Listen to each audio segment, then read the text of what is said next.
put a spell on you.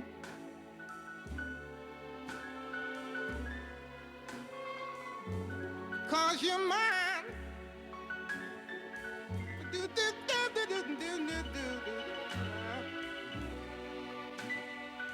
You better stop the things you do. I ain't lying. No, I ain't lying. You know I can't stand it. You're running around. You know better, Daddy. I can't stand it cause you put me down. Yeah, yeah. I put a spell on you. Because you're mine. You're mine.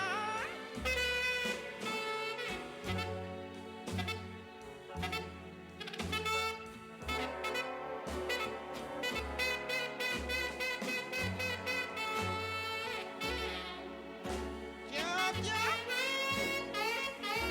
Oh, yeah.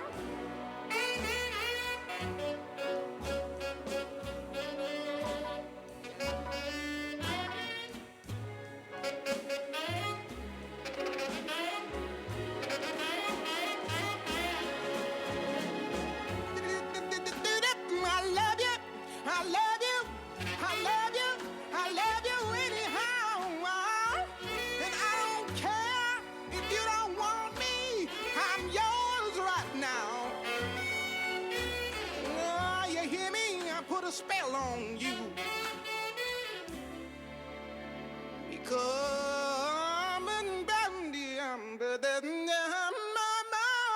you're mine.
sister, shout. Hallelujah. Shout, sister, shout. Oh, yeah.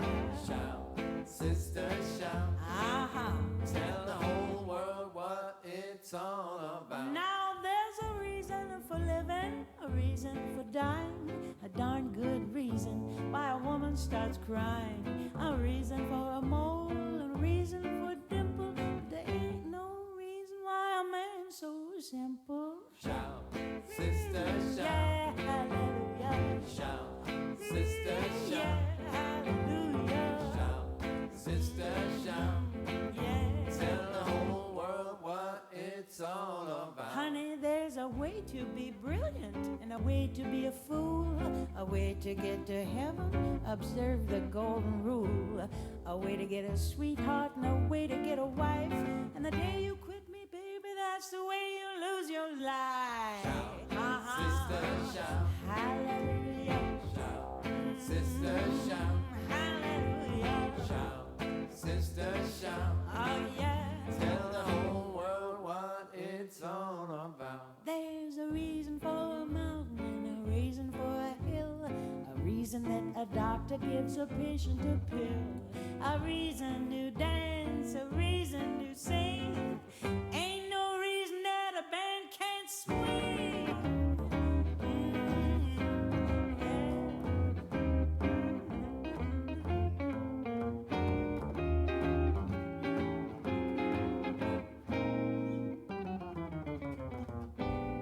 I understand the birds and you understand the bees. We all understand why a rat eats cheese. I understand my dog and you understand your cats. Fill me full of rhythm, you understand that.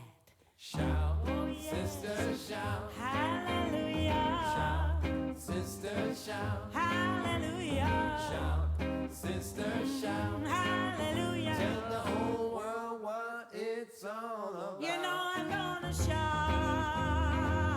Shout, sister. Going to shout. Shout, sister. I'm going to shout it out and tell the world what it's all about.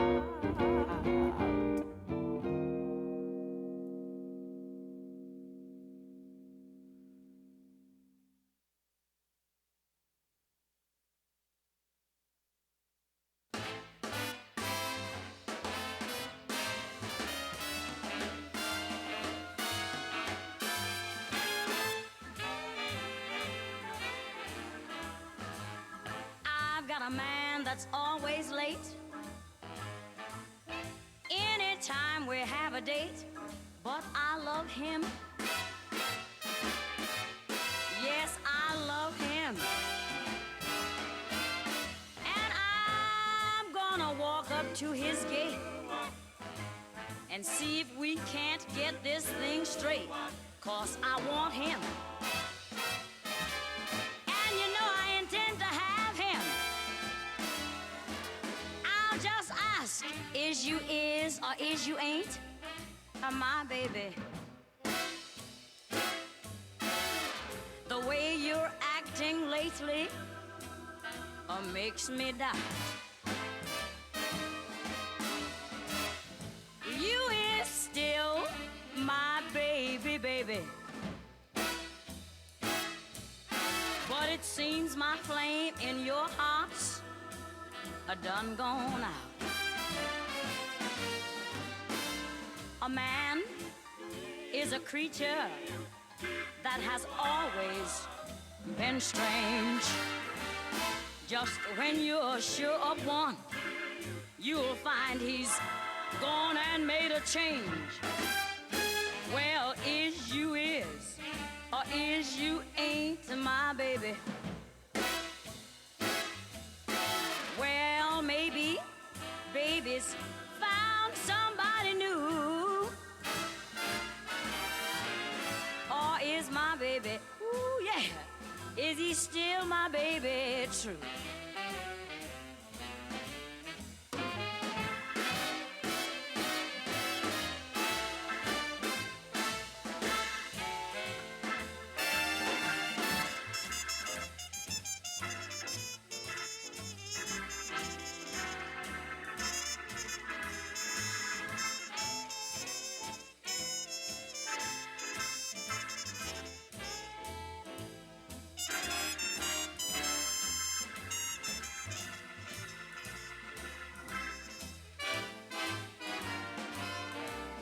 A man is a creature that has always been strange.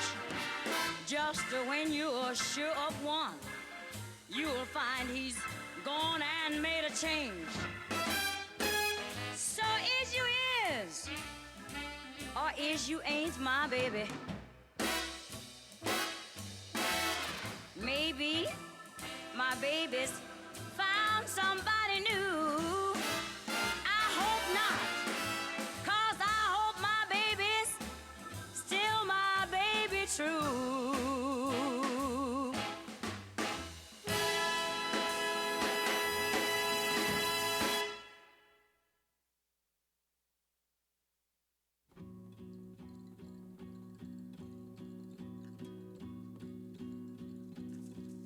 É pau, é pedra, é o fim do caminho. O resto estou um pouco sozinho. Um caco de vidro, é a vida, é o sol. É a noite, é a morte, é o laço, é o anzol. É peroba do campo, nó da madeira. Caingá, candeia, é uma tita pereira. É madeira de vento, pombo da ribanceira. É o mistério profundo, queira ou não queira. É o vento, o ventão, é o fim da ladeira. É a viga, é o vão. Festa da comieira, é a chuva chovendo, é conversa ribeira, nas águas de março é o fim da canseira. É o pé, é o chão, é uma estradeira, passarinho na mão, quebra da tiradeira. Uma ave no céu, uma ave no chão, um regato, uma fonte, um pedaço de pão. É o fundo do poço, é o fim do caminho, do rosto desgosto é um pouco sozinho. Hi everybody. It's the end of the road. Hello. It's the rest Hi everybody. Of the stone. It's Welcome, a welcome. We're going to be it's a starting in 2 sliver minutes, of so glass. if you It could just is take your life. It's seats the and settle sun. in. It is night. It is death. It's a trap. It's a gun. The oak when it blooms, the fox and the brush, the knot in the wood, the song of the thrush, the wood of the wind, the gleeful fall, a scratch, a lump. It is nothing at all. It's the wind blowing free. It's the end of the slope. It's a beam. It's a void. It's a hunch. It's a hope. And the riverbank talks of the waters of March. It's the end of the strain. It's the joy in your heart. The foot, the ground, the flesh on the bone, the beat of the road, a slingshot stone, a fish, a flash, a silvery glow, a fight, a bet, the range of the bow, the bed of the well, the end of the line, the dismay in the face. It's a loss, it's a find, a spear, a spike, a point, a nail, a drip, a drop, the end of the deal, a truckload of bricks in the soft morning light, the shot of a gun in the dead of the night, a mile, a must, a trust, a bump. It's a girl, it's a rhyme, it's a code, it's the mumps, the plan of the house, the body in bed, and the car that got stuck. It's the mud, a float, a drift, a flight, a wing, a hawk, a quail, the promise of spring, and the riverbank talks of the waters of March. It's the promise of life, it's the joy in your heart.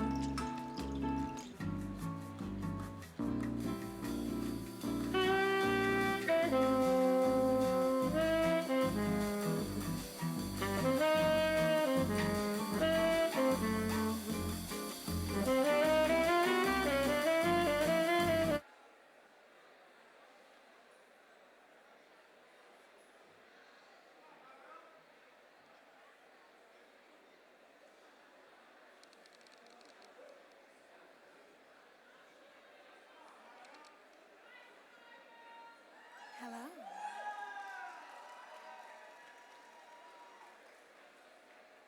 Still see some people getting to their chairs.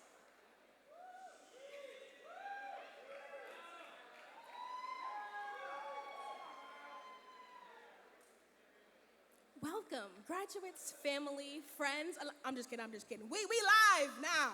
We ain't doing it like that no more. Hello. My name is Samira. For the very few of you who don't know me, I am the first class marshal of the class of 2021. Welcome to the in-person class day exercises. Hello. let me adjust the mic because I am 5'3", but on good days 5'9". So let me just bring it down a little bit there. All right, so at the end of my speech last year, I said, you best to believe we will be back in person to celebrate, and you best to believe here we are right now. Y'all flew from all over, canceled flights from New York. I heard about the weather. I'm sorry for you. But can I just hear y'all say, you best to believe? Just for me and the New Orleans in my heart. You best to believe. Oh no, I need to hear a little bit more. You best to believe. That was a little better. Thank you. Y'all sound good. You look good too, but I think I look pretty phenomenal, if I have to say so myself. The pink, wait, let me. Yes, but thank you for everyone who's here, everyone who's not here. That also does include our Ivy Orator, Olivia Farrar. If you didn't hear her lovely critique of Edgar Allan Poe's approach to storytelling, please check that out in our previously recorded Class A exercises. But she did leave us with a lovely remark of not necessarily needing to know where you're going before you take the first step. And that's definitely something that I didn't know when I walked into Greeno. I didn't know I was going to be graduating on my couch virtually in New Orleans. And if I would have known, I'd have given the keys back right then and there. But I'm kidding. My parents would not have let me do that. They're sitting right here. They moved me in the heat. Boxes, suitcases, up the steps, 3 flights of stairs, and they did it again today. So it's full circle, huh? My older sister also came. We walked into the dorms, and she said, y'all don't got no air conditioning? And I said, baby, no, this is the North. This is the North. They don't do that up here. You know, I'm from New Orleans, like I said, and it's hot. And you best to believe I don't like to be hot. Like I said, you best to believe it. But as y'all can hear, my voice is kind of gone, so I can't speak for very long, but I knew I had to come address y'all, and so I hope y'all will understand that I cannot speak for the full length of what I need to, but y'all don't need to hear anything inspirational from me because y'all are already inspirational all by yourselves, okay? So I'm gonna let the show start. Like we say in New Orleans, laissez bon temps rouler. Let the good times roll. Here we go.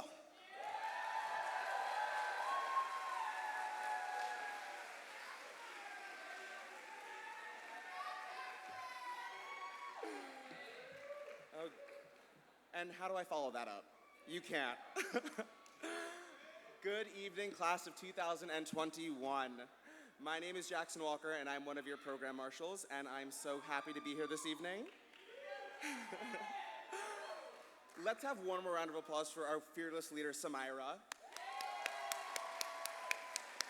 I mean, just how many classes can say that their first class marshal has over 1 million followers on TikTok? That's right. That's right. Anyway, it's my pleasure to introduce our next speaker this evening as someone many of us hold dearly and recognize from our early time at the college, and his wonderful red rain jacket. Without further ado, everyone please give a warm welcome to the Thomas Dingman.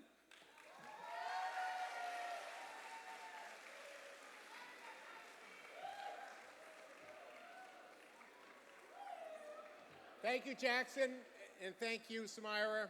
Your voice is good, Samira. So in the acclaimed television series Bridgerton, Simon remarks to Lady Danbury, "It is so wonderful to see you, Lady Danbury." And Lady Danbury, not missing a beat, replies, "Words I do not hear often enough." So let me tell you, class of 2021, how very wonderful it is to see you and to extend a welcome to your family, all your family, and your guests. Some of you I have known from before your arrival as first years. I'm thinking in particular of Rachel, Tay, Shira, and many I met for the very first time in the fall of 2017 as I greeted you for the pre-O programs. I will never forget the looks of terror as those of you during FOP waited for your group assignments. And now I look out at you and I see much greater self-assurance. That's as it should be. Maybe some of it comes from having weathered the immense disruption brought on by the pandemic, a disruption that most regrettably messed with your final years of enrollment. It has been amazing to witness and hear about all you are doing and to interact with your class's leadership. Samira and PK's on his phone.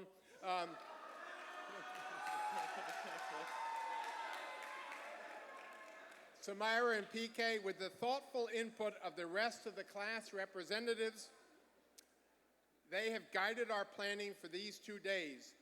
Thanks to them and to the incredibly hardworking members of the HAA staff for creating such a joyful and inclusive moment. I'm not sure how many of you ever made it to tennis matches in the college.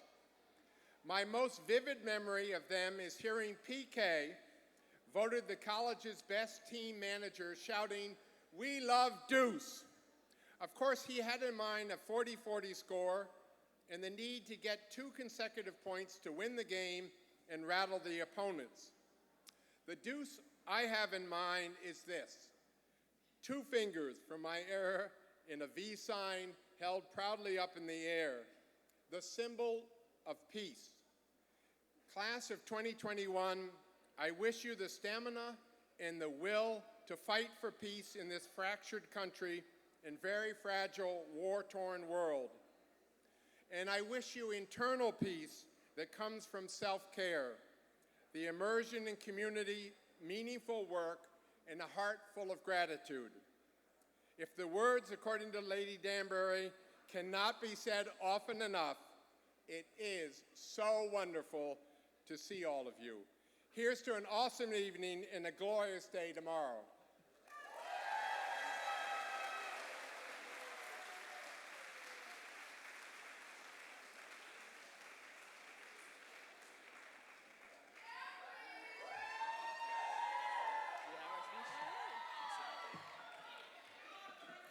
Believe it or not, we did not coordinate our outfits, but I think we are representing well tonight. So, thank you, Dean Dingman, for your remarks and for welcoming us back to campus to celebrate this weekend. Hello and good evening, everyone. Yeah! My name is Prashant Kumar, or PK, and I'm the second marshal of the class of 2021. And I'm Yuri Grace, or YG Ohashi, and I am one of your class of 2021 program marshals. We are excited to introduce Marie Konopaki. Yeah!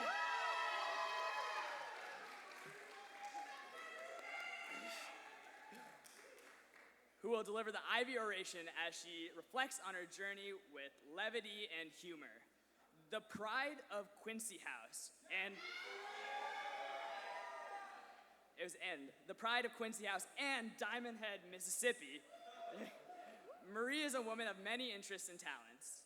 In the span of a year, she switched concentrations from government to computer science to art, film, and visual studies. Per her roommates, she became a coding queen and a fashion maven who once locked eyes with J. Cole.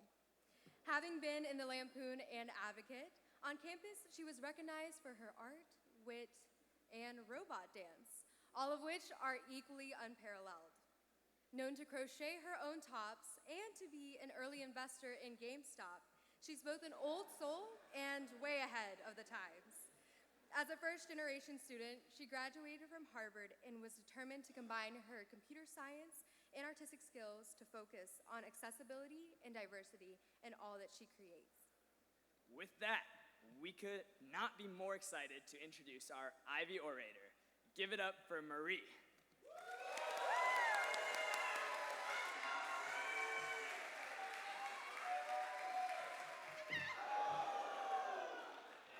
I'm okay. It was all planned. Okay. I am getting a huge sense of deja vu from all this graduation stuff. Anyone else? I could have sworn I got a Harvard diploma in my email somewhere. Maybe I'm crazy. Anyways, thank you everyone for making it to graduation, also known as Rakesh Khurana's favorite time of the year, where he gets to crack his knuckles, take his speech from last year, shuffle some words around, and call it a day. As I sat down to write this speech a few weeks ago, I felt panicked. What was I gonna say? And then that's when I saw this phenomenal Duke commencement speech, and I felt so inspired by it that I plagiarized it.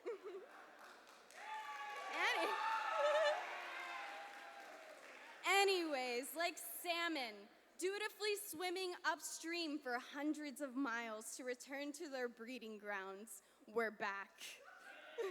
Graciously, the class committee has revived Match 21 for the people who could not find a mate in time.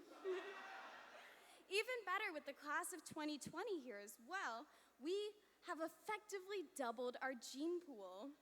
But we all know the real reason we're here. That is to really listen to what these speakers have to say. Though I will say, I loved the way Harvard handled virtual commencement last year, as in how they made the watching part optional. I, for one, am glad that the class of 2020 is currently taking up the Tercentenary Theater, because that means we get to be here in the historic Science Center Plaza.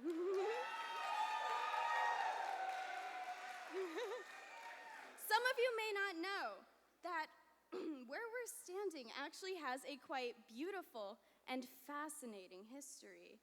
In 1636, John Harvard himself roamed over to this exact spot, smiled to himself, and said, "One day, this hallowed ground will be the finest location for cars to pass under." He was right. I never have encountered an overpass quite like this one. Now, we all finally have the chance to catch up with each other, because 5 years ago, Harvard took an incredibly diverse freshman class, and now we get to see that in the variety of life paths we've chosen. On one end, we have analysts at Goldman Sachs, and on the other end, analysts at JP Morgan.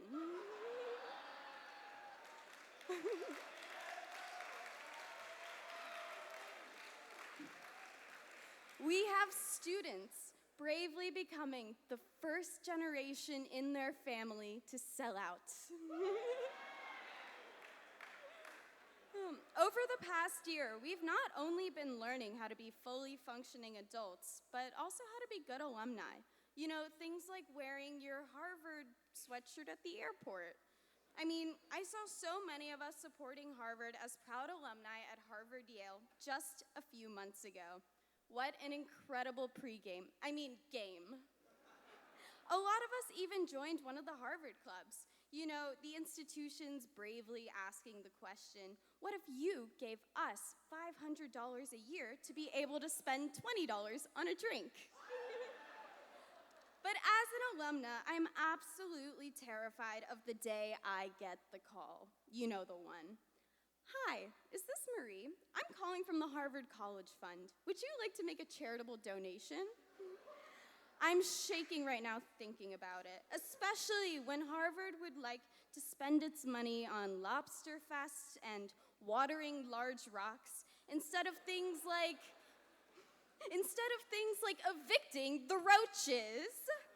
I'm glad to see that the class committee is still supporting us even after we've graduated. For instance, we just got access to our college emails for another 6 months. Yes! I could not imagine if I had missed the opportunity to be a part of another clinical study, thereby losing the opportunity to record my bowel movements every day for 6 months to get 20,000 pennies. But that's not it. Thank you to our class committee for gifting us each a commemorative NFT. Here's mine. Do not take a picture of it, that's theft. I cannot wait. I cannot wait to hang this up on my wall in the metaverse. Between you and me, I'm really thinking we're gonna make a fortune off of these. Since we've returned to campus, it feels like so much has changed. Earlier today, I was walking through Harvard Square, and I couldn't even recognize anything. All the restaurants and stores changed. Even the buildings looked completely different. Eventually, I realized my Uber dropped me off at the wrong location. Once I found my way back to Harvard, I then discovered something that unsettled me even more. The IHOP is still here. It's easy to think that our class got the short end of the stick with everything, and that's because we did.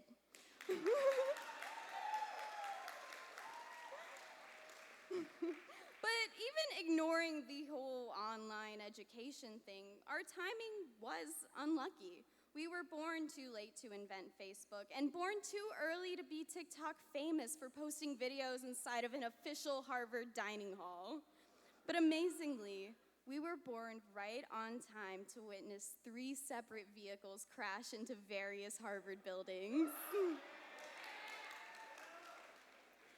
Last year, when we graduated for the first time, we all heard the classic statement, "You can change the world." After a year of reflecting on that, I have some thoughts. I think speakers need to elaborate more on that because we have quite a few alumni who are actively changing the world for evil. But even saying, "You can change the world for good, asterisk," seems like we're getting a little ahead of ourselves, aren't we? We're asking people to go out and change the world before asking them to be a good person. But I get it. Personal growth isn't socially impressive. It's not like you can go on LinkedIn and write, "I am thrilled to announce that I am working on myself." But you can go on LinkedIn and write, "I am spearheading a venture to unlock inner synergies to maximize personal effectiveness." So now, as we are about to graduate for the second time, this is my statement to you. Be sure to take what you can on the way out. Silverware, chairs, the tent. We all have apartments in sore need of decoration. Even though our time remaining is short and will pass away soon, at least we'll all have a little keepsake to take home with us, the novel coronavirus. And remember, when you walk through the yard tonight, realize that the rats we see now are the great-great-great-great-grandchildren of the rats we encountered during our time here. Thank you, everyone, and I hope you have a great night. I assume we're all heading straight to bed after this.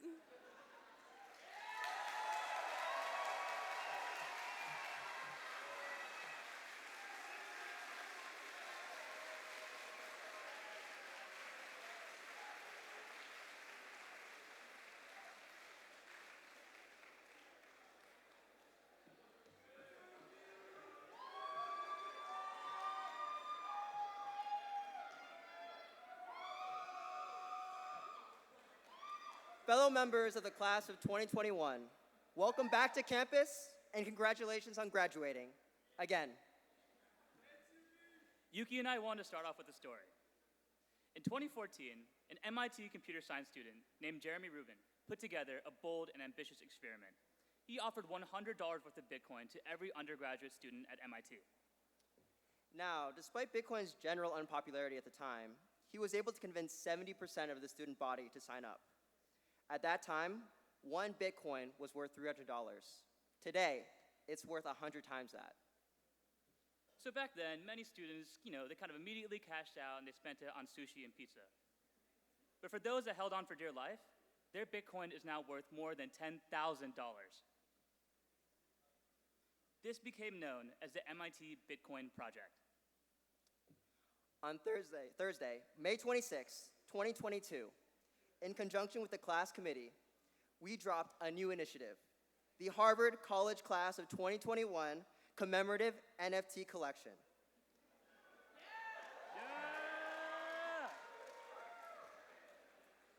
and we are offering an NFT for free to every single member of the class. Just as Ruben introduced his fellow students to the world of cryptocurrency in 2014, in 2022, we want to help get the members of our class involved with this new NFT technology. With the ecosystem still in its infancy, we're optimistic about the future of this one-of-a-kind collection. So many of you may be asking, what can I do with this NFT anyways?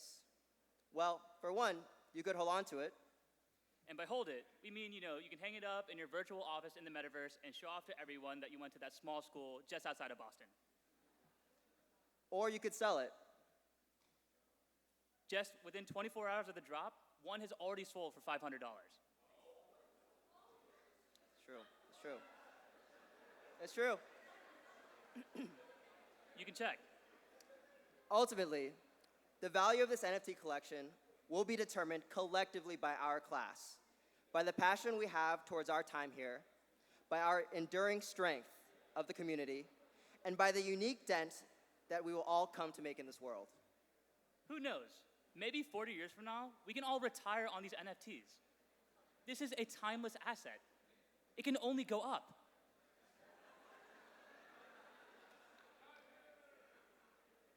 We'd now like to take some time to invite those of you who haven't claimed the NFT yet to take out your phones if you wish. Find the class committee email titled Claim Your Commemorative NFT Now and follow the instructions for how to download it. The link will direct you to download the FTX app, create an account, and then fill in your college email as a download code. Anyone who's claimed the NFT by tonight at 9 p.m. will have a chance to win one of the 13 unique rare NFTs. So check at 9 p.m. to see if you received one. If you did receive one, then you'll be able to get a unique piece of Harvard merch at the farewell dance tomorrow. In a serious note, we'd like to acknowledge the environmental issues and the large carbon footprint associated with NFTs and certain blockchain technologies. But we are proud to work with the carbon-neutral crypto exchange FTX as our NFT provider, which hosts our NFTs on the eco-efficient and carbon-neutral blockchain Solana, made possible by its proof-of-history consensus mechanism. To conclude, we want to thank the class committee, and especially Devin, for partnering with us to share these NFTs with all of you. We'd also like to shout out Kieran Fitzsimmons at FTX, our anonymous NFT designers, and you, the Harvard class of 2021, for hopping aboard this rocket ship with us. To the moon!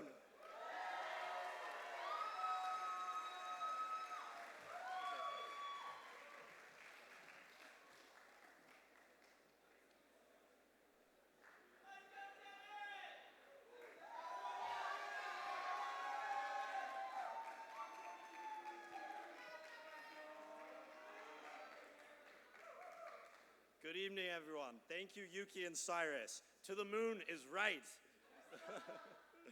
Okay, hello, everyone. My name is Devin Srivastava, and I serve as the Harvard Class of 2021 Secretary.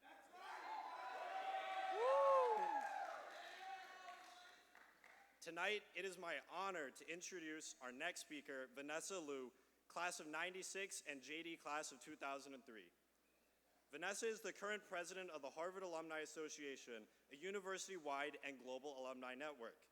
Since graduating magna cum laude in psychology from the college and cum laude from the law school, Vanessa has volunteered for Harvard in a number of ways, including interviewing prospective students and serving on her class and reunion gift committees. We also had the pleasure of meeting on Zoom for reunions and virtual mixers last year, and I'm so excited that she's here with us tonight. Vanessa will also be speaking on behalf of John West, who served as the president of the Harvard Alumni Association during our senior year. Please join me in welcoming Vanessa.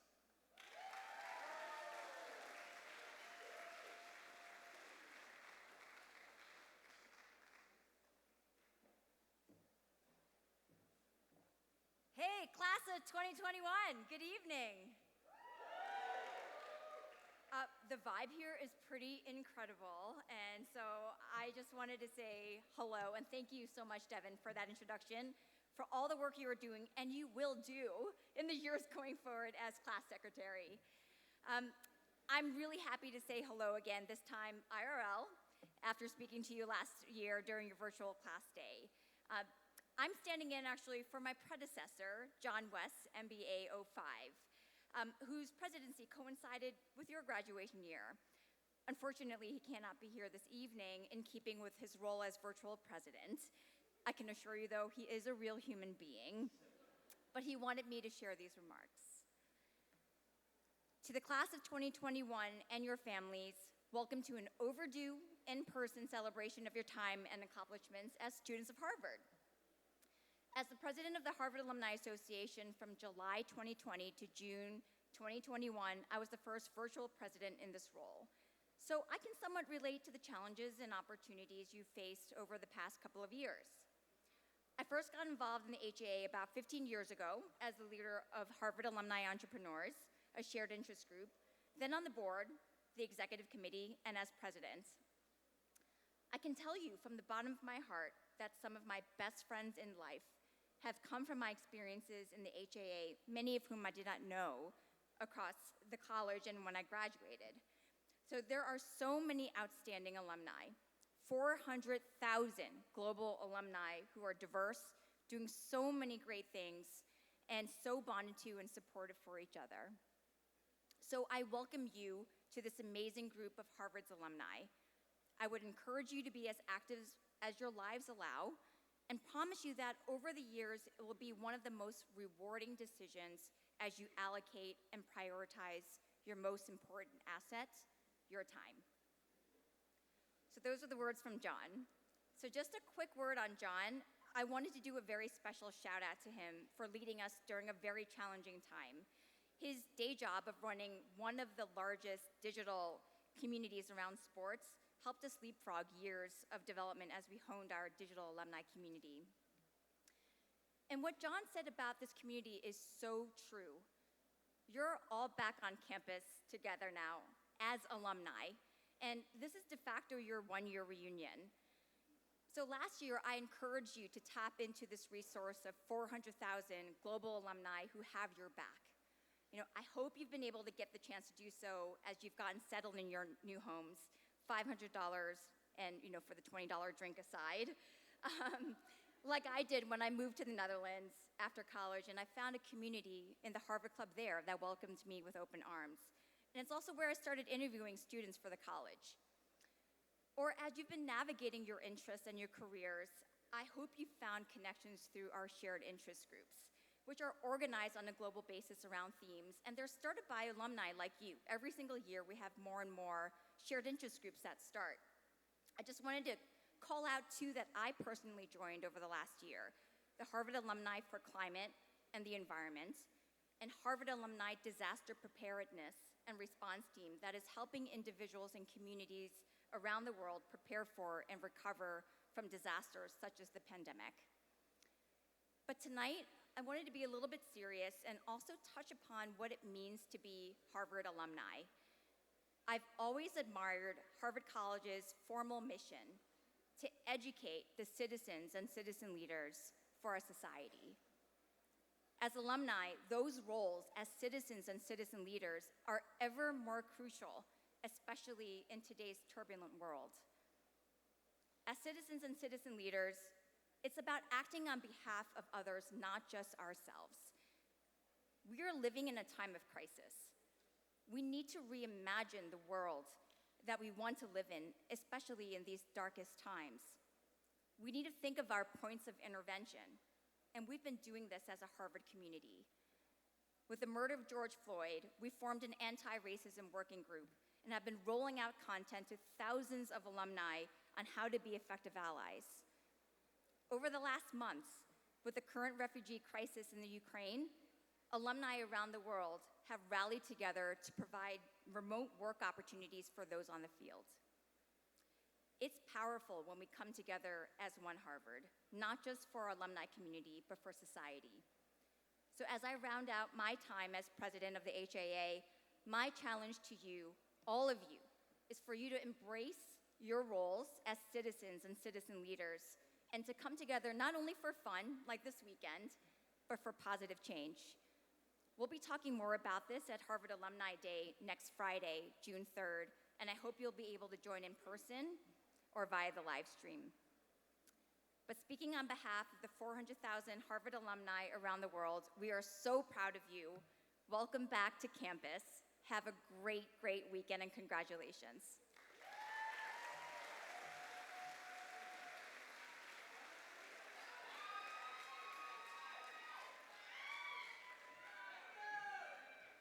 Hi, everybody.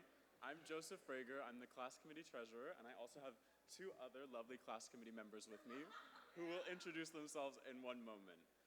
So it's our distinct honor to introduce the recipients of the Richard Glover and Henry Russell Ames Memorial Award.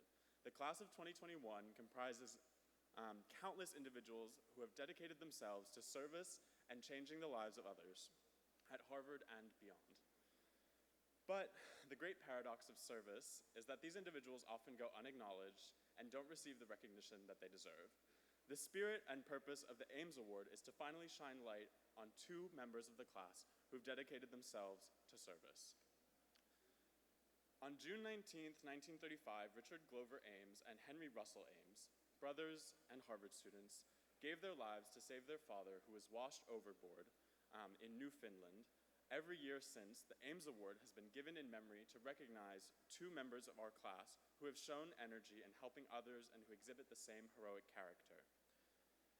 The selection committee received many, many, many nominees from faculty, faculty deans, tutors, coaches, and fellow students.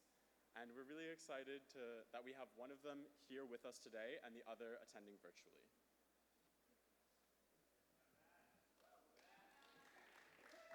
Hi, I'm Matt Thomas, one of the program marshals for the class of 2021, and I have the incredible privilege and honor of introducing this year's first Ames Award recipient. When we first read the nomination for this Ames honoree, it took only the first paragraph for our jaws to drop. I learned that she immigrated from Vietnam when she was 13 years old, overcame language barriers, and then soon helped tutor other students do the same. This was all while she was busy becoming valedictorian of her high school and the first in her family to attend college. And this was all before she even got to Harvard. While a student at the college, this honoree served as president of the Kidney Disease Screening and Awareness Program, where she worked to provide free chronic kidney disease screenings to marginalized communities across the greater Boston area. She was also deeply committed to her hometown of Baltimore, where she tackled disparities in HIV screening across and treatment while simultaneously serving as a Health Pals peer advisor in her home away from home, Quincy House, and as a student teacher in her home country through the Harvard and Vietnam program. This amazing individual's commitments extend far beyond her own communities to also include rehabilitative patients at Spalding Hospital and housing insecure individuals in Cambridge as co-president of Harvard Road to Recovery and a volunteer at Harvard Homeless Square Shelter, respectively. Her numerous awe-inspiring leadership positions speak to her commitment to alleviate health disparities, and her selflessness shines through a college career devoted to bridging care gaps through attentive empathy and maturity. This Ames honoree is caring, collaborative, talented, and insightful, all words that her nominees and mentors use to describe her. She's managed to balance being a pre-med, a feat of its own, I know a lot of us know, with a remarkable commitment to advocating for the underserved in every space she has found herself. It is her heart and soul, her passion and humility, and her relentless aspiration to improve the world at every step that merit this award and likely many others to come. Please join me with a big round of applause congratulating our first Ames Award recipient, Nu Dang.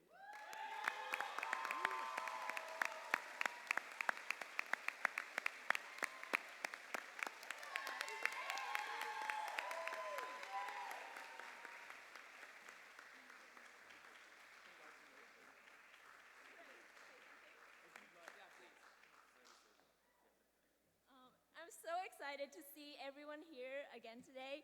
I'm already very inspired to see my classmates and you've all gone to accomplish really great things. I'm very humbled to be able to serve the community here at the college. And I hope you have a great night. And I believe that we as a class of 2021 will go on and accomplish amazing things in the world.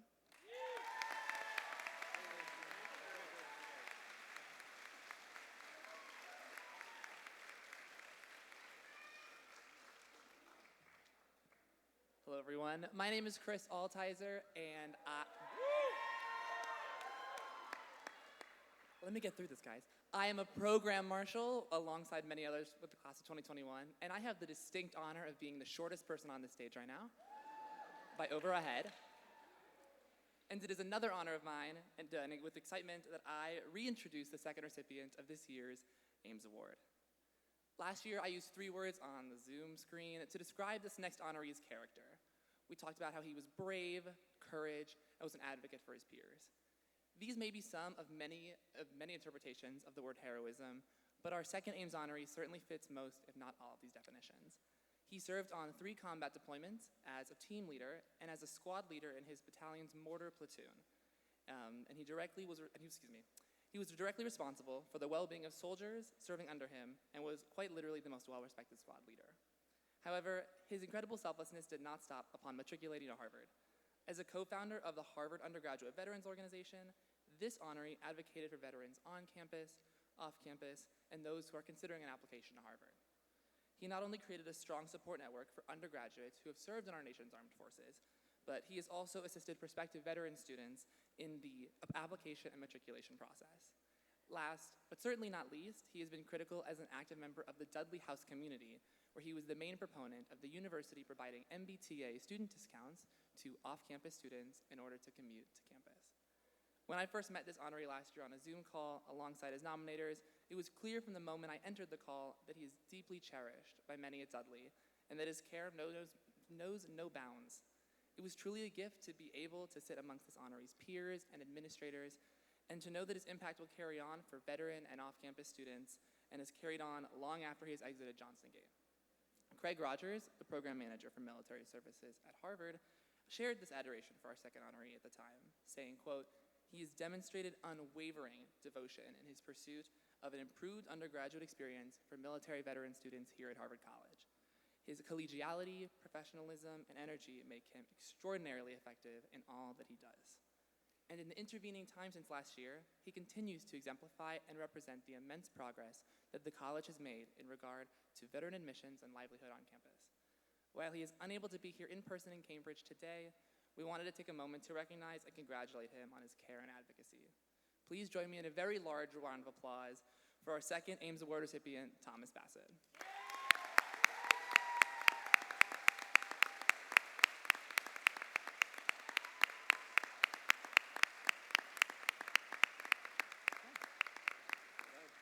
Thanks, everyone.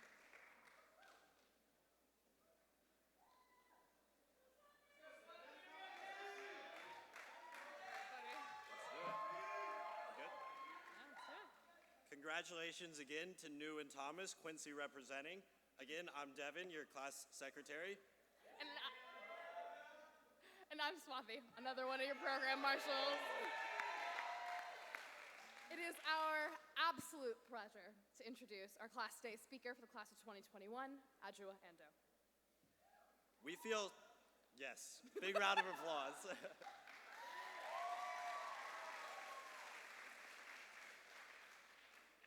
We feel so lucky to be one of the 2 classes to have 2 Class Day speakers. Thank you to last year's speaker, Jeremy Lin, who told us that his Harvard diploma was best for spending a quick and easy $200K and feeling superior to Cornell grads. Sorry, Dean Khurana. And we are thrilled to have Adjoa with us this evening, all the way from the UK, to offer her words of wisdom.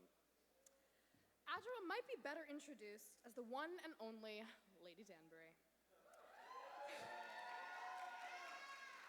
Over the past few years, she has starred in the hit Netflix show, Bridgerton, guiding the younger generation through their matchmaking seasons. I could use that. And for the few of you out there who know me, you know that I do not watch much TV. But you will be shocked to know that even I have swooned over Bridgerton's fiery romances. And I also know that many of my friends out there, like Swathi, would benefit from the post-grad matchmaking wisdom from Lady Danbury. Thanks, Devin. So, Adjoa, we are very, very excited for all your wisdom tonight. Adjoa is also quite acclaimed outside of her Bridgerton success. She made her Hollywood debut starring alongside Morgan Freeman and Matt Damon in Clint Eastwood's biographical sports film Invictus, and also starred as Neneke in the Netflix blockbuster fantasy drama The Witcher. Oh, yeah.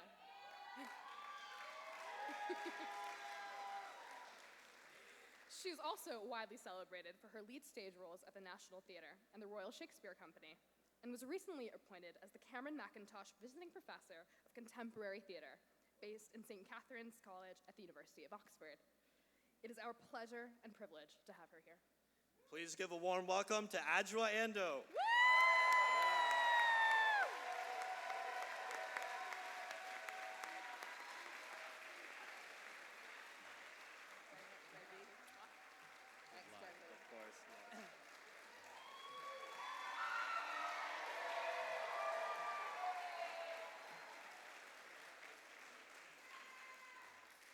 I'm just going to do some stage management. One moment. I need this space. Greetings from across the pond, ladies and gentlemen, girls and boys, graduating class of 2021 again. Greetings, educators, alumni, and supporting friends and family. So, I got an email the other day telling me how to read maps backwards. Turns out it was just spam.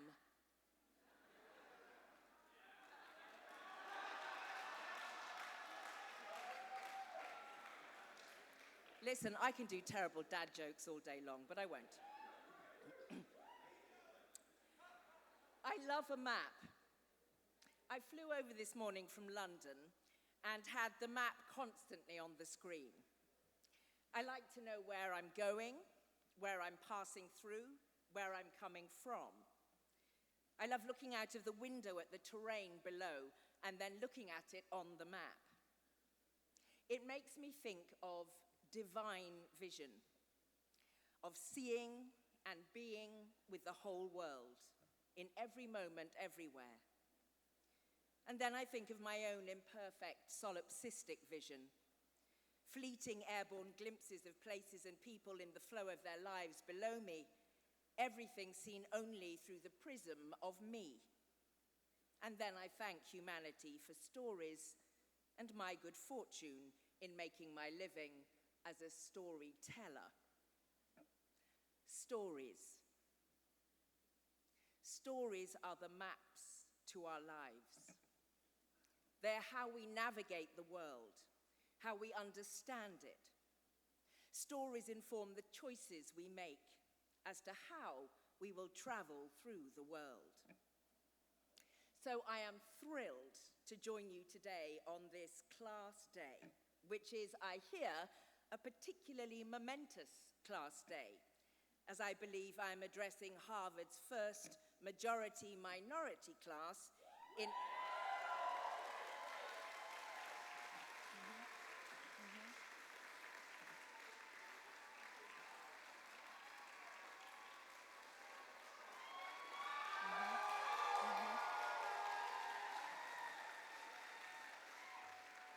I am addressing Harvard's first majority-minority class in its 380-year history.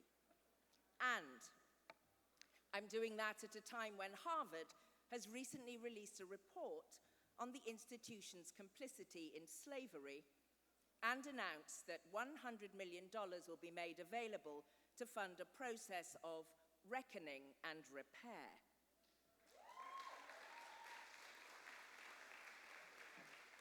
Groundbreaking times indeed, worthy of reflection and perhaps a shift in the lens through which the story of Harvard will be received in the future. In my experience as an actor, as an old person, God, you should have seen me with the technology earlier. It's painful. In my experience as an actor, a director, a bereavement counselor, a therapist, and as a daughter, mother, sister, and wife, if you treat everyone with the respect you yourself desire, you will always get a greater buy-in to whatever shared endeavor you embark upon together. And it strikes me that the truisms of do unto others as you would have them do unto you and love thy neighbor as thyself demand two things of us: a willingness to get to know and love ourselves, and a willingness to pay that same gracious attention to each other. Equality of attention to the uniqueness of each individual is for me life's holy grail. It is the I won't judge you until I know you way of being. So there are many people here who may share certain life experiences based on what I regard as the accident of birth: income, gender, religion, race, sexuality, citizenship, class. And as we know, these factors have a direct bearing on our life chances. But how we respond to the world individually, what gives us joy? Catching a ball, throwing a pot, deconstructing a sentence, listening open-heartedly, planting a field, playing the French horn, splitting the atom, painting a landscape. These innate giftings, which we come into the world with, that put a song in our heart, these things are uniquely ours, one soul to another. There is no one else like you, class of 2021. There is no one else like you, parents, lovers, and supporters of class 2021.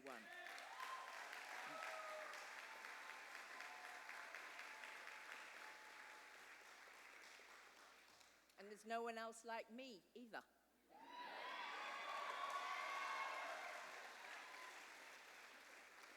Each one of us, uniquely fabulous and dreadful, funny and depressing, generous and selfish, gregarious and retiring. In the snap judging of a person you are yet to know, you may mistake the accident of birth shared characteristics, I'm blonde, you're blonde, let's be friends, for the uniqueness of the individual. And in doing so, you may never discover or be enriched by the true soulmate in front of you who appears to be nothing like you.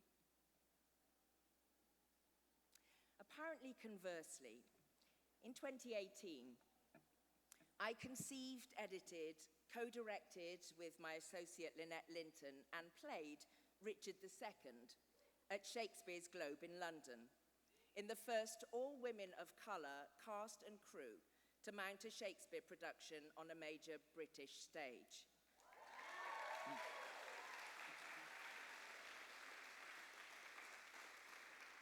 In order to be free of expectations around race and gender, and in order to embrace the conversation around who gets to call themselves a citizen of Britain during our hotly contested Brexit debate, that was a disaster.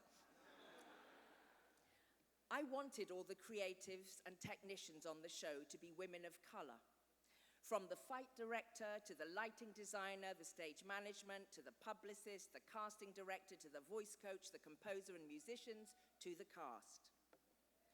On the first day of rehearsals, we all wept with relief to not be the only one in the room for once.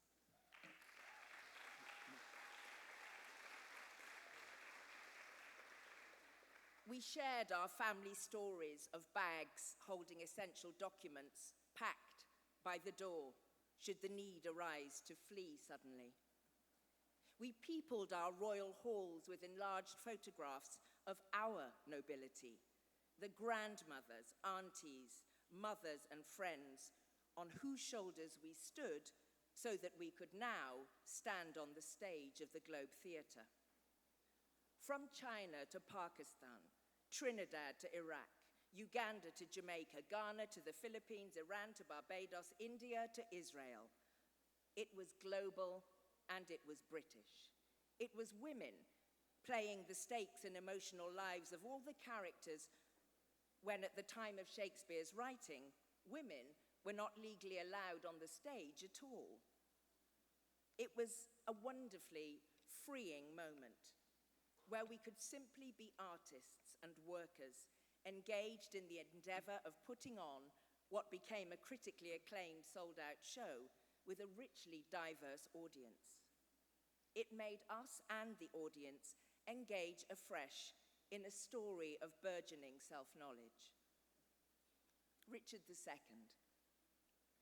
What happens to a little boy when his father dies when he is 3, and his grandfather dies when he is 10, and he is sent to England from France, a boy king, surrounded by ravenous lords hungry for power and land?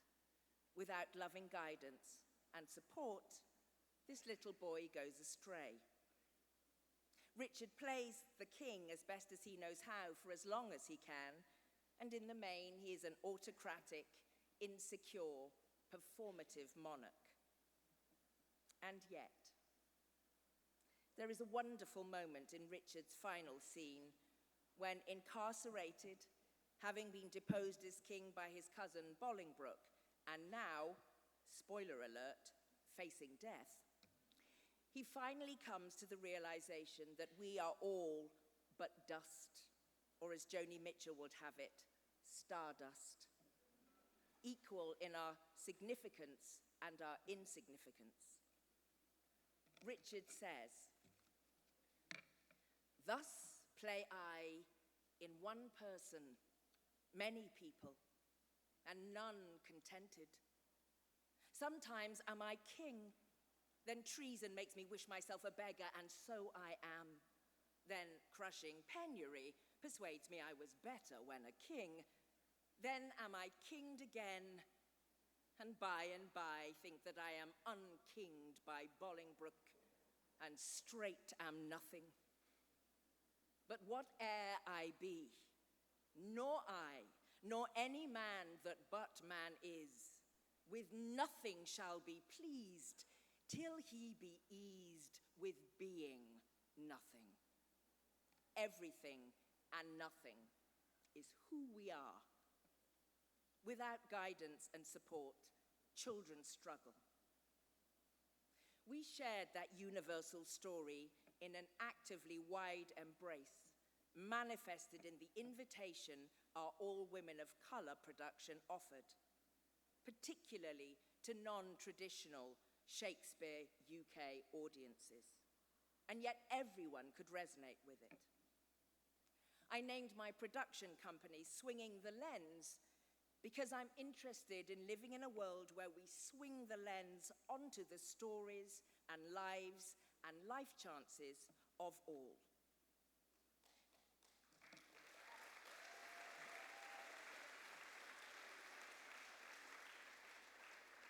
The unique shape of each person's life map is a treasure to acknowledge, learn from, and celebrate, just as we today celebrate the unique life maps of your journeys to this Harvard Class Day, delayed though it be, class of 2021, on this damp, late spring Boston evening. I'm very excited to be in Boston. The accidental status accorded to you at birth may have eased the journey you took to reach this day, or may have made your journey to this day all the harder. But regardless, the position you find yourself in today, the work it has taken for you to get this far, now affords you the opportunity, forgive me, Maria, the opportunity to shift the world on its axis.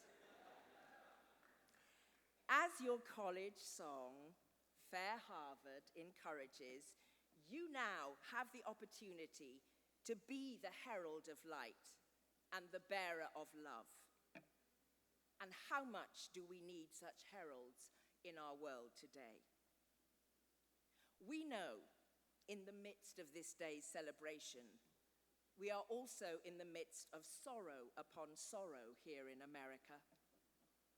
Beyond the toll of the ongoing pandemic, beyond the cost of living crisis, which former US Treasury Secretary Larry Summers predicted this week would likely push the US into a 2 to 3 year recession, beyond those financial and psychological challenges, we have a new war with death and destruction in Ukraine and death and destruction at home, visited on worshippers at lunch held at the Irvin Taiwanese Presbyterian Church in Orange County, visited on shoppers at the Tops Friendly Market supermarket on Jefferson Avenue, Buffalo, visited on staff and children at Robb Elementary School in Uvalde, Texas.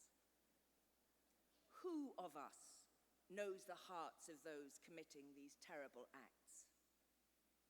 Yet we do know someone who feels heard and seen, as we all long for, is someone less likely not to hear and not to see the distress and suffering of others, is someone less likely to detach from fellow feeling and mutual connection. Yet in the midst of the agonies of grief, as always, we see great acts of heroism, of grace, of kindness, of light and love. How do we mourn and move forward? A particularly poignant question on this Memorial Weekend. A dear friend of mine, the poet and novelist Jackie Kay, lost a dear friend of hers who died of cancer. In the final verse of the poem to her, entitled Darling, for her friend's name was indeed Julia Darling, Jackie writes, "And what I didn't know or couldn't see then was that she hadn't really gone. The dead don't go till you do, loved ones. The dead are still here, holding our hands." Outrageously, the sun rises and sets. The world continues to turn, birds continue to sing, and in our grief, we move forward, and our beloveds move with us. And whatever your history, whatever your sorrows, your joys, your triumphs, you have ended up here, class of 2021, in this unique country, in a place bursting with navigational tools to support your journeys or buy you an NFT. Where I come from, an NFT is the National Film Theatre. I know, I'm cassette generation. For America is unique in this world. A nation forged in a multiplicity of stories and histories on a scale not seen anywhere else. You are part of the great experiment. All humanity coming together on this continent to make new iterations of nationhood. Who here is native but those of First Nation tribes? The name of this very state, Massachusetts, derives from the Confederation of Indigenous Massachusetts tribes living in this region, who dwelt in villages along the coast from Salem to Plymouth and inland as far west as Worcester, who hunted, farmed, and quarried the land at the time of the English invasion 400 years ago, who have survived and who live here still. America is the land to which people, often in their trauma, fled from their old world, or people in trauma from kidnap and torture were forced here from their old world, brought enslaved, indentured, to this new world, which to the indigenous populations already living here was simply their present world, taken in land grabs, no less merciless in the ferocity of their colonial adventurism than Putin's currently are in Ukraine. The stories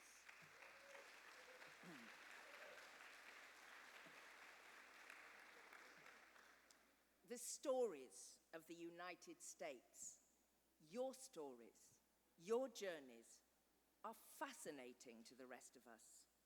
We await developments.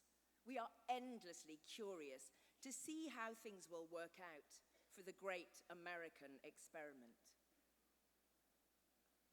We see how the murder of George Floyd tragically sparked conversations and actions around the world around race in a new and urgent way, or the defenestration of Harvey Weinstein and Jeffrey Epstein have shifted the dial on the silence around sexual exploitation.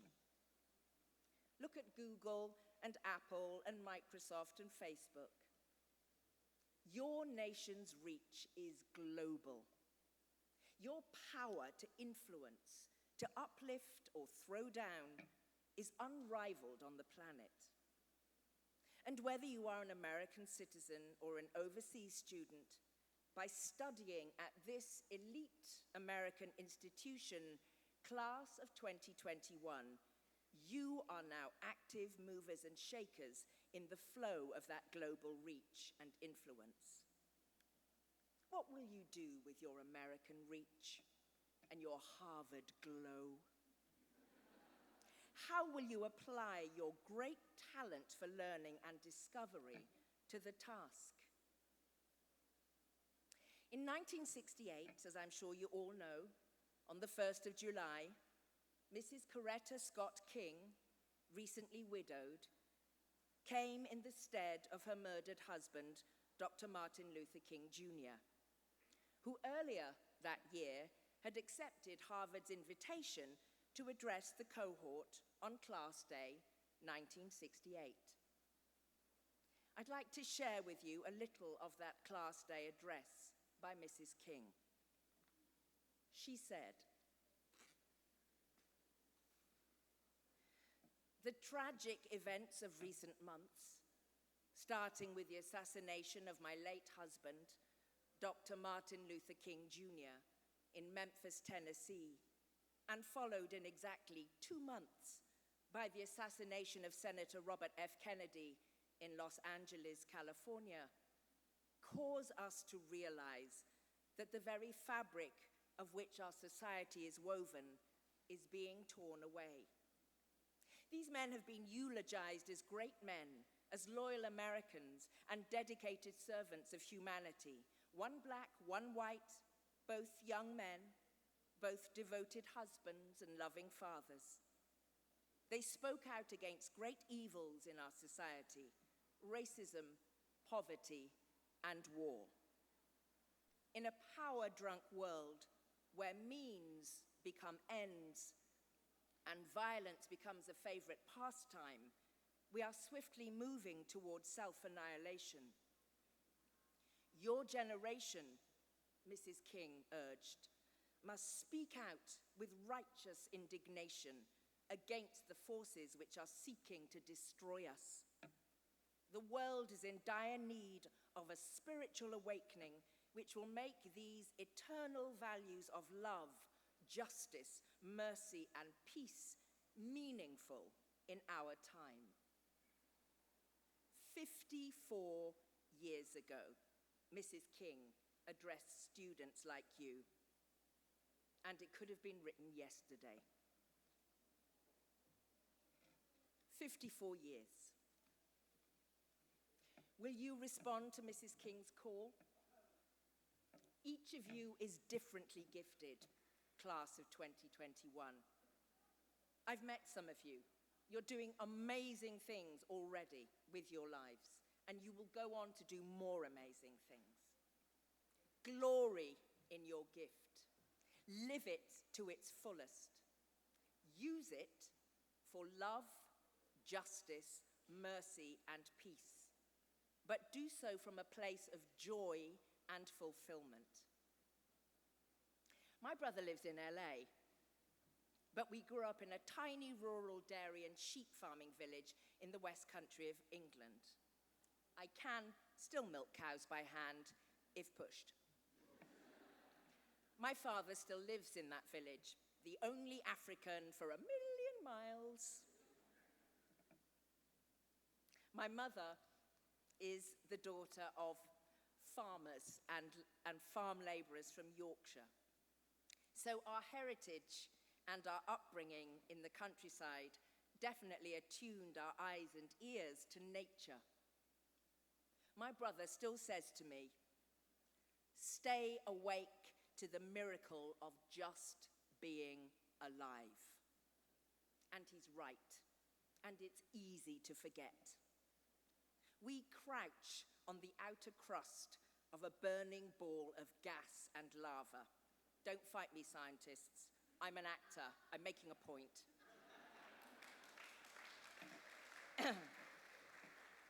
And it's a miracle. It is a miracle that we exist at all.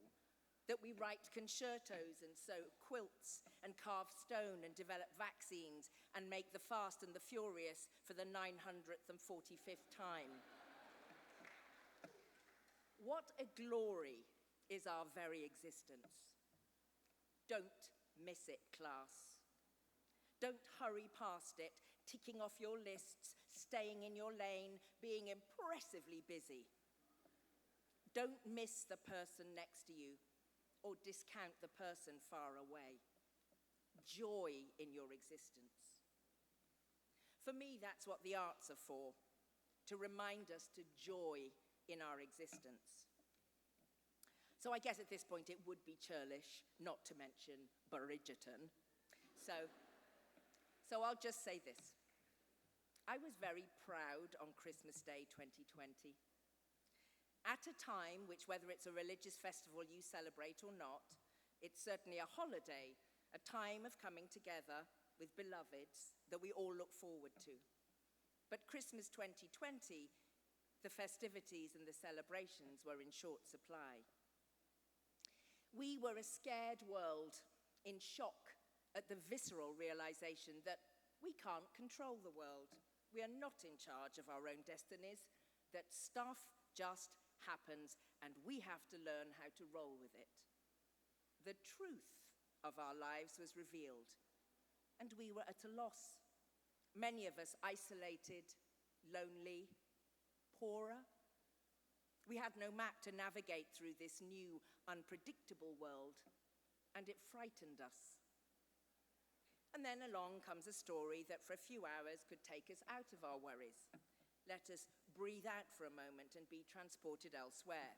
So far, so storytelling. But what Bridgerton did, and continues to do beautifully, was to provide that wide embrace. Whether you were gay or straight, of whatever race or faith, whether you favored a stay-at-home domestic life as a woman, or wanted to be a woman independently out in the world, or whether you just like a costume drama, a good stately home, some nice frocks, and a bit of will they, won't they.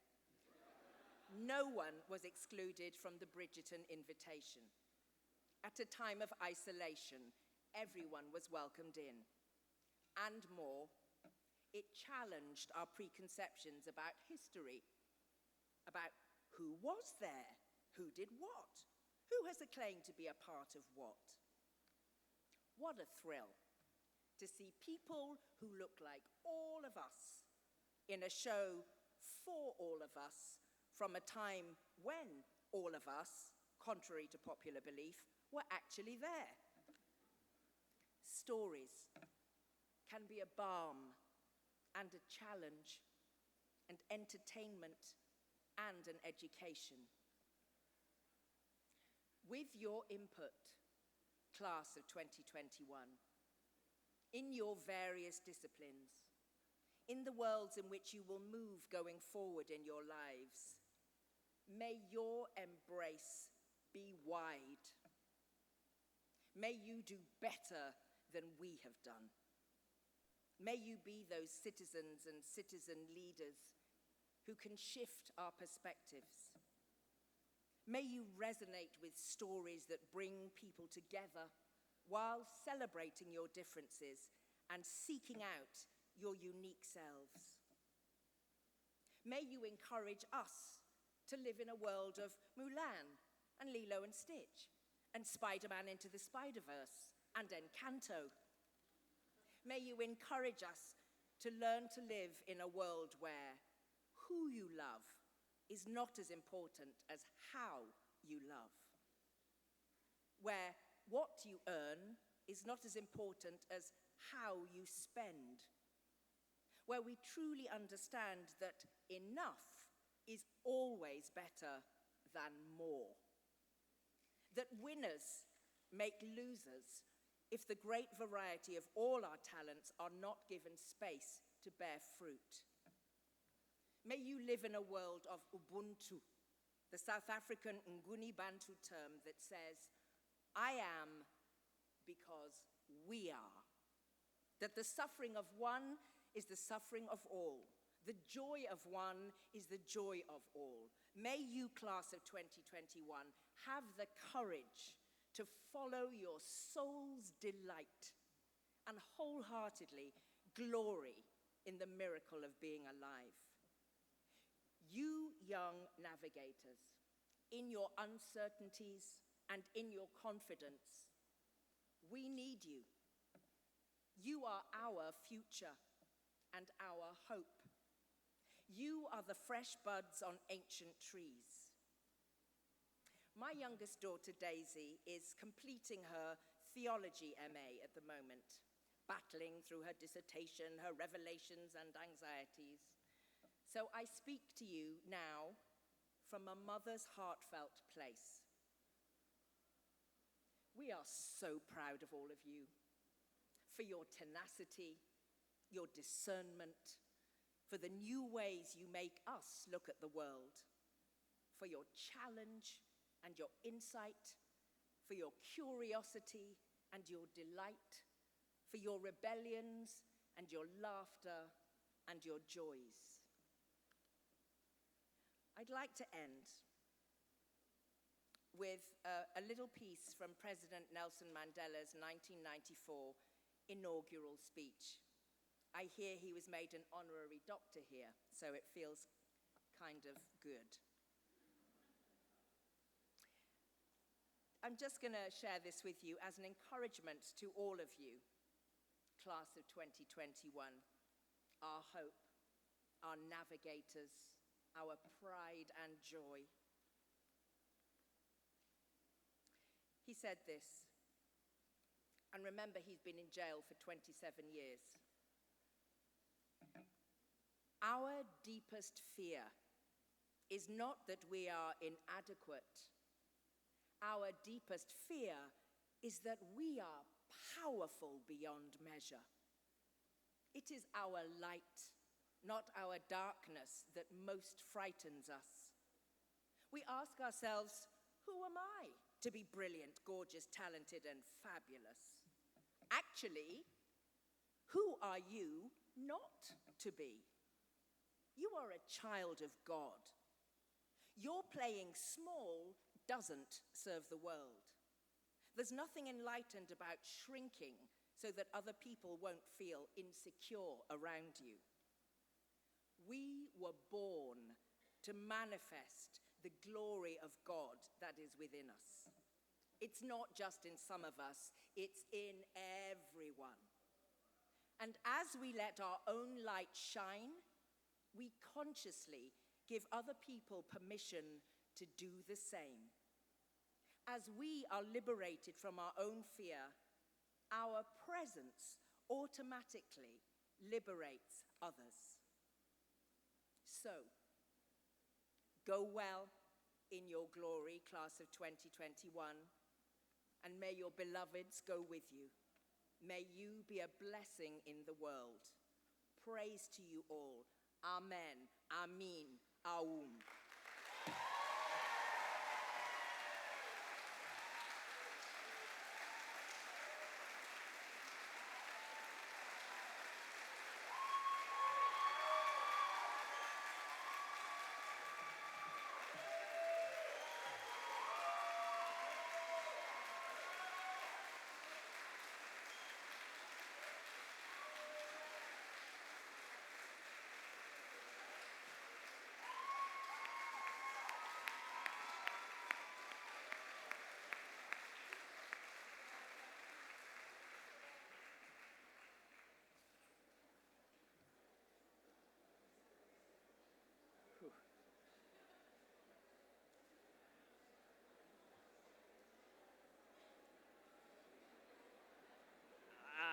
even know what to say.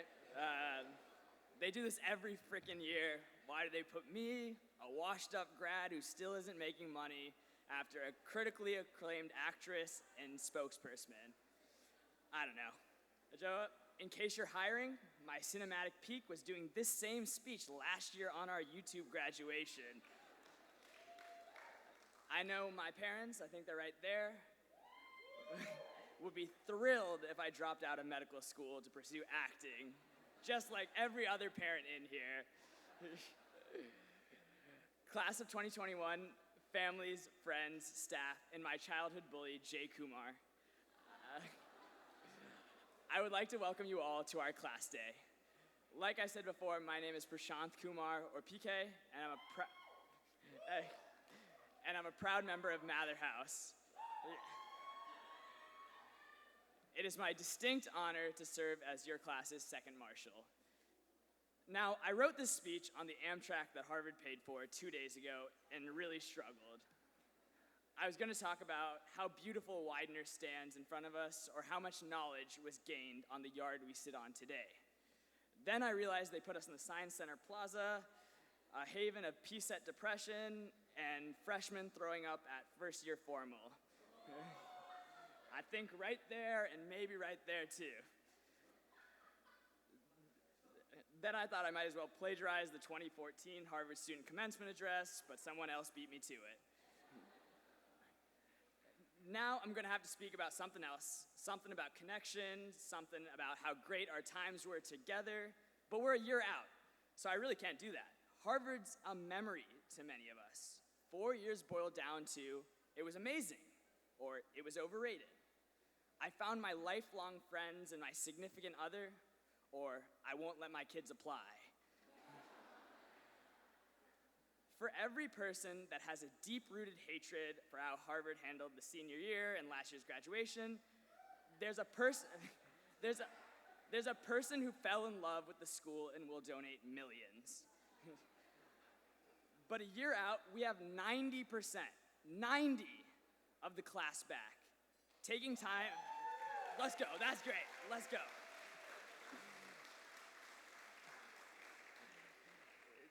Taking time off from work, school, traveling in from all different parts of the world, all for this one weekend. There's something there, a sense of school pride that pretty much didn't exist at any athletic event. As a part of your class committee, I need you to hold on to this spirit. Find classmates living in your cities. Get to know your local Harvard clubs, and instead of ignoring 10 of my Facebook posts, maybe just ignore 9 next time. These efforts are exactly what will keep us together as a class and connected in years to come, even if Harvard kicks us out tonight. Soon enough, it'll be our 5-year reunion, then our 10, then our 50. And I want to see your beautiful smiles, unparalleled energy, and sheer craziness every step of the way. Before I close, I need to give a huge shout out to our entire class committee. Please stand. Stand up.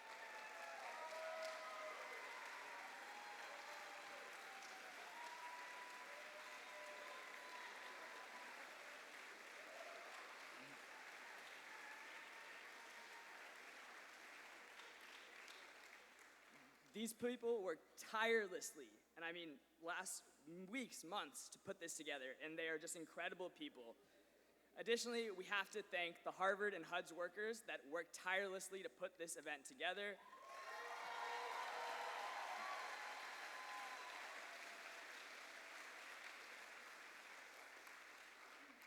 And the advisory committee that helped organize this weekend, led by none other than our former Dean of Freshmen, Dean Tom Dingman.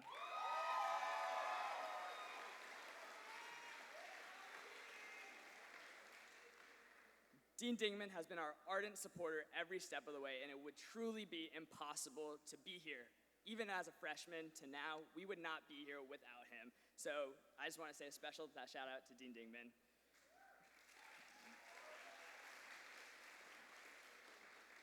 If you're going to donate to Harvard, you can pick Dean Dingman, or you can Venmo PKumar99. I will take it as well. But I just want to say it's so special to be up here today and spend this weekend with you guys. And I hope to spend all of my future 5, 10, 50-year reunions with you guys as well. Thank you guys so much.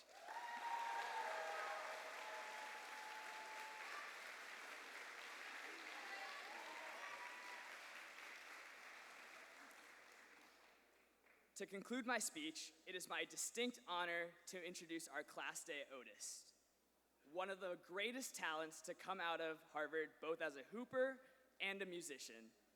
My roommate and good friend, Mario O'Neill Haskett.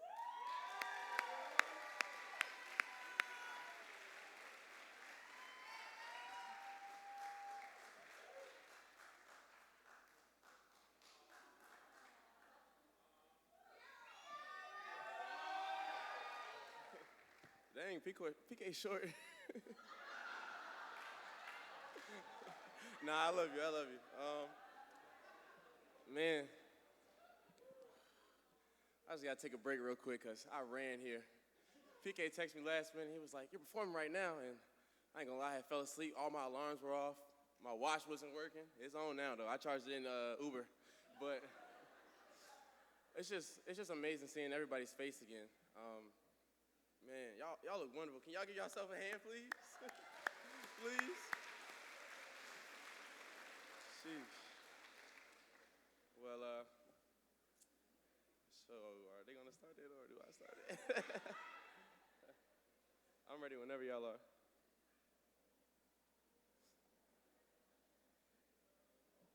I like that color. I really like that color.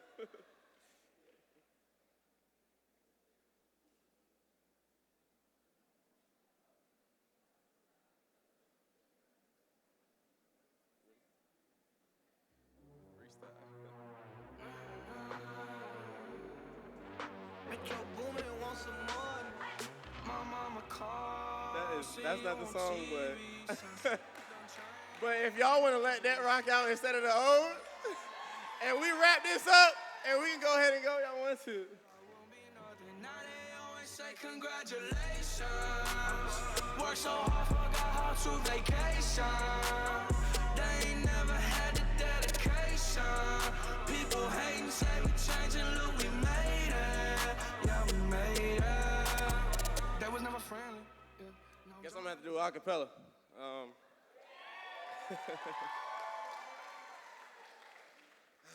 Well, all I need is one thing from y'all. I just need y'all to, once I get to singing, I'm gonna give y'all a little cue, and y'all just gonna clap with me. We're just gonna have fun with it. If y'all got the program, I think the words may be in the program. You can sing along, but so we're just gonna wing it and have fun.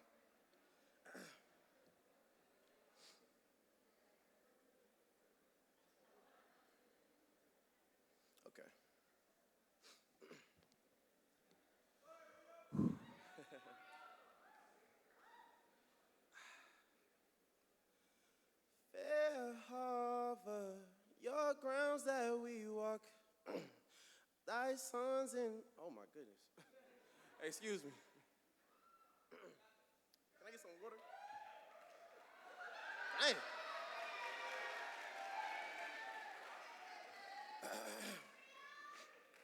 Woo, yeah, I needed that, thank you.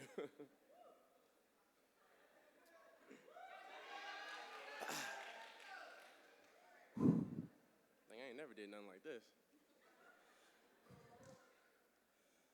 Fair Harbor, your grounds that we walk, thy sons and thy daughters too, share a lot of love for you. Class of 2020 women, we've been through a lot. Faithful for your love, sometimes that feels that's all we've got. If situations differ, no doubt you would deliver. Your energy is contagious, thankful for thy jubilee. So gracious, so gracious. Victory coursing through the campus veins. For all thy blessings, we must give thanks. For all thy blessings, we must give thanks.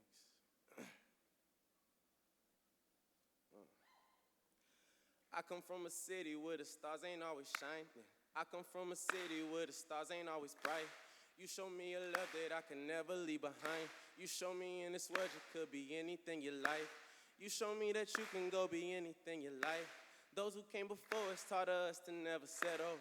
Memories forever set in stone like heavy metal. Storms come and go like the bows of a cello, but still we rise to the top like the hills of Monticello. Flowers blooming, crimson covered meadows. Water from the Charles, won't you carry me into the harbor? I'ma run up off the stage screaming Fair Harvard, Fair Harvard.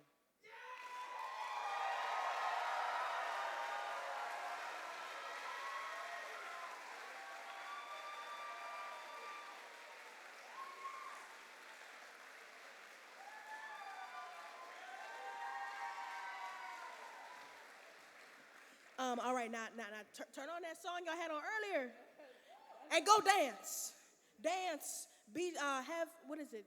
Be jubil, have jubilee, be joy. How does that sentence? Jubilous. There we go. I do have a degree. I promise. We'd like to thank you guys so much for coming out. At this time, it's just gonna be a little social hour, a dance fest, whatever you guys want to make it. Have a great rest of your night.